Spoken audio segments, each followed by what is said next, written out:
ನಮಸ್ಕಾರ ವೀಕ್ಷಕರೇ, ಚೀನಾ ಭೂತಾನ್ ಮೇಲೆ ಹೇಗಾದ್ರೂ ಮಾಡಿ ಆಕ್ರಮಣ ಮಾಡಿ ಭೂತಾನ್ನ ಅವರ ಪರ ಹೇಳ್ಕೋಬೇಕು ಅಂತ ಹೇಳ್ಬಿಟ್ಟು ಹಲವಾರು ಪ್ರಯತ್ನಗಳನ್ನ ಮಾಡಿತ್ತು. ಅದಕ್ಕೆ ಹಲವಾರು ಮೀಟಿಂಗ್ಗಳನ್ನು ಕೂಡ ಭೂತಾನ್ ರಾಜನ ಜೊತೆ ಮಾಡಿತ್ತು. ಆದ್ರೆ ಭೂತಾನ್ ಕೊನೆಗೂ ಚೀನಾಗೆ ಶಾಕ್ ಕೊಟ್ಟಿದೆ ಅಂತ ಹೇಳ್ಬೋದು. ಭಾರತದ ಜೊತೆ ಅಂದ್ರೆ ಹಿಂದೆ ಕೂಡ ಹಲವಾರು ಬಾರಿ ಚೆನ್ನಾಗಿತ್ತು, ಅಂದ್ರೆ ಅವಾಗ್ಲಿಂದ ಕೂಡ ಭೂತಾನ್ಗೆ ನಮ್ಮ ದೇಶದ ಜೊತೆ ಸಂಬಂಧ ಅನ್ನೋದು ಚೆನ್ನಾಗಿದೆ. ಚೀನಾ ಅವ್ರ ಜೊತೆ ಸಂಬಂಧ ಅನ್ನೋದು ಅಷ್ಟೊಂದಿಲ್ಲ.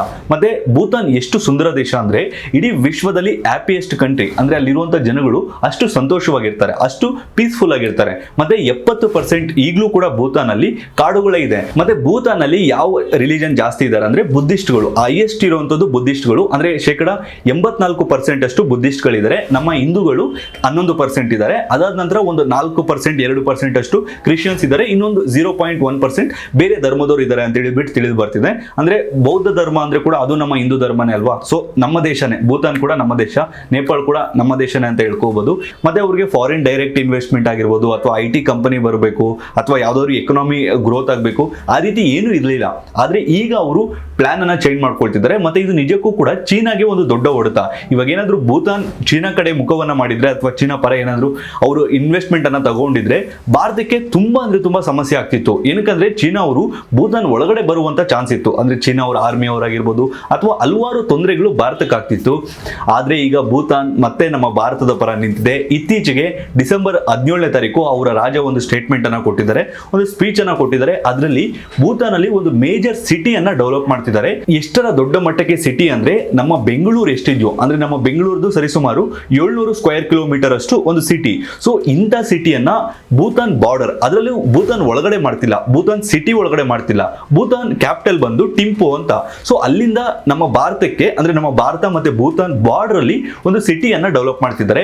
ಅದರಿಂದ ನಮ್ಮ ಭಾರತಕ್ಕೆ ತುಂಬಾ ಅಂದ್ರೆ ತುಂಬಾ ಹೆಲ್ಪ್ ಆಗುತ್ತೆ. ಸೊ ಹಾಗಿದ್ರೆ ಒಟ್ಟಾರೆಯಾಗಿ ನ್ಯೂಸ್ ಏನಂತ ನೋಡೋಣ. ಇತ್ತೀಚೆಗೆ ಭೂತಾನ್ ಭಾರತದ ಜೊತೆ ಕೂಡ ಹಲವಾರು ಮೀಟಿಂಗ್ ಗಳನ್ನ ಮಾಡಿತ್ತು, ಚೀನಾ ಜೊತೆ ಕೂಡ ಹಲವಾರು ಮೀಟಿಂಗ್ ಗಳನ್ನ ಮಾಡಿತ್ತು. ಚೀನಾ ಕೂಡ ದೊಡ್ಡ ದೊಡ್ಡ ಆಫರ್ ಗಳನ್ನ ಕೊಟ್ಟಿತ್ತು. ಸೊ ನೀವು ನಮ್ಮ ಪರ ಇರಿ, ನಾವೇನು ಇನ್ವೆಸ್ಟ್ಮೆಂಟ್ ಬೇಕಿದ್ರು ಕೂಡ ಮಾಡ್ತೀವಿ, ಇಡೀ ಭೂತಾನ್ ಅನ್ನ ಡೆವಲಪ್ಮೆಂಟ್ ಮಾಡ್ತೀವಿ ಅಂತ. ಮತ್ತೆ ಅವ್ರು ಒಂದ್ ರೀತಿ ಭಯ ಕೂಡ ಇಡಿಸಿದ್ರು ಭೂತಾನ್ಗೆ, ನೀವು ಯಾವುದೇ ಕಾರಣಕ್ಕೂ ಭಾರತದ ಜೊತೆ ಚೆನ್ನಾಗಿರ್ಬಾರ್ದು, ನೀವು ನಮ್ಮ ಪರ ಇರ್ಬೇಕು ಅಂತ. ಅದನ್ನ ಭೂತಾನ್ ರಾಜ ನಮ್ಮ ಭಾರತಕ್ಕೆ ಬಂದಿದ್ದಾಗಲೂ ಕೂಡ ಹಂಚ್ಕೊಂಡಿದ್ರು. ಆಗ ನಮ್ಮ ಪ್ರಧಾನಿಯವರು ಕೂಡ ಹಲವಾರು ಮಾತುಕತೆಗಳನ್ನ ಮಾಡಿ, ಜೈಶಂಕರ್ ಅವರು ಮತ್ತೆ ಅಸ್ಸಾಂನ ಮುಖ್ಯಮಂತ್ರಿ ಎಲ್ಲರ ಜೊತೆ ಕೂಡ ಮೀಟಿಂಗ್ ಗಳನ್ನ ಮಾಡಿದ್ರು. ಗೌತಮ್ ಅದಾನಿ ಜೊತೆ ಕೂಡ ಮೀಟಿಂಗ್ ಅನ್ನ ಮಾಡಿದ್ರು. ಸೊ ಈಗೆಲ್ಲ ಮುಗಿಸ್ಕೊಂಡು ಮೀಟಿಂಗ್ ಮಾಡಿ ಡಿಸೆಂಬರ್ 17ನೇ ತಾರೀಕು ಭೂತಾನ್ ನ್ಯಾಷನಲ್ ಡೇ. ಸೊ ಅವತ್ತೊಂದು ಸ್ಪೀಚ್ ಅನ್ನ ಕೊಟ್ಟಿದ್ದಾರೆ. ಏನಪ್ಪಾ ಅಂದ್ರೆ ಈ ಗಿಲೇಪು ಎಲ್ಲಿ ಬರುತ್ತೆ ಅಂದ್ರೆ ಭಾರತ ಮತ್ತೆ ಭೂತಾನ್ ಬಾರ್ಡರ್ ಅಲ್ಲಿ ಬರುತ್ತೆ. ಸೊ ಇಲ್ಲಿ ಒಂದು ಹೊಸ ಸಿಟಿಯನ್ನ ಡೆವಲಪ್ ಮಾಡ್ತಿದ್ದಾರೆ. ಎಷ್ಟು ಅಂದ್ರೆ 1000 ಸ್ಕ್ವೇರ್ ಕಿಲೋಮೀಟರ್. ಇದರಲ್ಲಿ ಏನೇನಿರುತ್ತೆ ಅಂದ್ರೆ ಸಹಜವಾಗಿ IT ಕಂಪನಿಗಳಾಗಿರ್ಬೋದು, ಅಥವಾ ಬೇರೆ ದೇಶದ ಜೊತೆ ಟ್ರೇಡ್ ಮಾಡೋದಕ್ಕಾಗಿರ್ಬೋದು, ಅಥವಾ ಎಕನಾಮಿಕ್ ಕಾರಿಡಾರ್ ಅಂತ ಹೇಳ್ಬೋದು, ಅಥವಾ ಒಂದು ಎಕನಾಮಿಕ್ ಆಗಿ ಡೆವಲಪ್ ಮಾಡ್ತಿದ್ದಾರೆ. ಇದರಿಂದ ಭಾರತಕ್ಕೆ ತುಂಬಾ ಹೆಲ್ಪ್ ಆಗುತ್ತೆ. ಮತ್ತೆ ಭಾರತ ತುಂಬಾ ಬೇಕಾಗಿರುತ್ತೆ ಭೂತಾನ್ಗೆ. ಏನಕ್ಕಂದ್ರೆ ಇವಾಗ ಅವ್ರು ಏನೇ ಮಾಡಿದ್ರು ಕೂಡ ಎರಡು ದೇಶದ ಜೊತೆ ಗಡಿಯನ್ನ ಹಂಚ್ಕೊಂಡಿದೆ, ಒಂದು ಚೀನಾ ಮತ್ತೊಂದು ಭಾರತ. ಸೊ ಇವಾಗ ಚೀನಾ ಕಡೆ ಏನಾದ್ರು ಹೋಗ್ಬೇಕಂದ್ರೆ, ಅಥವಾ ಚೀನಾದಿಂದ ಎಕನಾಮಿಕ್ ಕಾರಿಡಾರ್ ಏನಾದ್ರು ಬಿಲ್ಡ್ ಮಾಡಬೇಕು ಅಂದ್ರೆ ಅವ್ರಿಗೆ ಹಿಮಾಲಯಗಳು ಅಡ್ಡ ಇದೆ. ಸೊ ಅವ್ರಿಗೆ ಇರುವಂತ ಏಕೈಕ ಆಪ್ಷನ್ ಭಾರತ. ಅದಕ್ಕೋಸ್ಕರ ಇಷ್ಟು ದಿನ ಕೂಡ ಚೆನ್ನಾಗಿದ್ರು. ಸೊ ಈಗಲೂ ಕೂಡ ಇನ್ ಮುಂದೆ ಕೂಡ ಚೆನ್ನಾಗಿರ್ತೀವಿ ಅಂತ ಹೇಳ್ತಿದ್ದಾರೆ. ಈ ಸಿಟಿಯನ್ನೇನಾದ್ರು ಅಂದ್ರೆ ಈ ಗಿಲೋಪು ಹತ್ರ ಈ ಸಿಟಿಯನ್ನೇನಾದ್ರು ಡೆವಲಪ್ ಮಾಡಿದ್ರೆ ಭಾರತೀಯರಿಗೆ ತುಂಬಾ ಕೆಲಸ ಸಿಗುತ್ತೆ. ಏನಕ್ಕಂದ್ರೆ ಭೂತಾನ್ ಅಲ್ಲಿ ಇರೋದು ಕೇವಲ 8 ಲಕ್ಷ ಜನ ಮಾತ್ರ. ಇಷ್ಟು ದಿನ ಅವರು ಅಲ್ಲಿನ ಟೂರಿಸಂ ಮೇಲೆ ಮಾತ್ರ ಡಿಪೆಂಡ್ ಆಗಿದ್ರು. ಏನಕ್ಕಂದ್ರೆ ಅವರು ಟೂರಿಸ್ಟ್ ಬಿಟ್ಟು ಬೇರೆ ಯಾವುದೇ ಕಾರಣಕ್ಕೂ ಫಾರಿನ್ ಡೈರೆಕ್ಟ್ ಇನ್ವೆಸ್ಟ್ಮೆಂಟ್ ಅಥವಾ ಯಾವುದನ್ನು ಕೂಡ ಅವ್ರು ಬಯಸ್ತಿರ್ಲಿಲ್ಲ.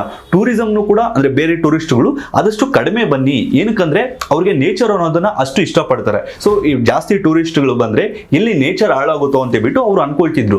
ಆದ್ರೆ ಈಗ ಏನಾಗ್ತಿದೆ ಅಂದ್ರೆ ಕೋವಿಡ್ ಯಾವಾಗ ಬಂತು ಅವಾಗ ಅವರ ಟೂರಿಸಂ ಅನ್ನೋದು ಬೀಳುತ್ತೆ. ಸೊ ಅಲ್ಲಿ ಸರ್ಕಾರಕ್ಕೂ ಕೂಡ ತುಂಬಾ ಹೊರೆ ಆಗುತ್ತೆ, ಅಲ್ಲಿನ ರಾಜರಿಗೂ ಕೂಡ, ಅಂದ್ರೆ ದೇಶವನ್ನ ನಿಭಾಯಿಸೋದು. ಸೊ ಅದಕ್ಕೋಸ್ಕರ ಈಗ ಭೂತಾನ್ ಕೂಡ ಅಂದ್ರೆ ಡೆವಲಪ್ ಆಗ್ಬೇಕು, ಬೇರೆ ದೇಶಗಳ ಜೊತೆ ಟ್ರೇಡ್ ಅನ್ನ ಮಾಡಬೇಕು. ಇಷ್ಟು ದಿನ ನಾವು ಭಾರತದ ಜೊತೆ ಮಾತ್ರ ಇಟ್ಕೊಂಡಿದ್ವಿ. ಸೊ ಈಗ ಬೇರೆ ದೇಶಗಳ ಜೊತೆ ಕೂಡ, ಅಂದ್ರೆ ಮೈನ್ಮಾರ್ ಆಗಿರ್ಬೋದು ಅಥವಾ ಬಾಂಗ್ಲಾದೇಶ ಆಗಿರ್ಬೋದು, ವಿಶ್ವದ ಎಲ್ಲಾ ದೇಶಗಳ ಜೊತೆ ಕನೆಕ್ಟ್ ಆಗೋದಕ್ಕೆ ಈ ಚಿಕ್ಕ ದೇಶ ನೋಡ್ತಿದೆ. ಅದಕ್ಕೆ ನಮ್ಮ ಭಾರತದ ಸಹಾಯವನ್ನ ಕೇಳ್ತಿದೆ, ಅದನ್ನ ನಾವು ಮಾಡ್ಕೊಡ್ತೀವಿ ಅಂತ ಕೂಡ ಹೇಳಿದೀವಿ. ಈ ಭೂತಾನ್ ಅಲ್ಲಿ ಈ ಗಿಲೋಪು ಸಿಟಿ ಅಂದ್ರೆ ಸುತ್ತಮುತ್ತಲು ರೈಲ್ವೆಯನ್ನು ಕೂಡ ನಮ್ಮ ಭಾರತ ಹಾಕೊಡ್ಲಿದೆ. ಅದ್ರ ಬಗ್ಗೆ ಕೂಡ ಅವರು ಚರ್ಚೆನ ಮಾಡಿದ್ದಾರೆ.